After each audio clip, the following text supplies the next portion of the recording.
ஆஷாட அமாவாசையிலே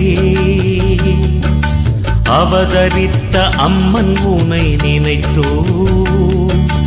உனக்காக செய்யும் பூசையிலே அளவில்லா நிம்மதியை அடைந்தோ ஆலயத்தில் யாகம் வளர்த்தே பூநூலை நாங்கள் அணிந்தோ காயத்ரி மந்திரம் ஓதே நாம் உள்ளம் குளிர்ந்தோமே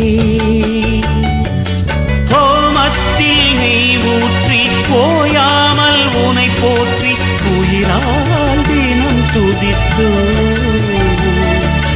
ஹோமத்தில் நெய் ஊற்றி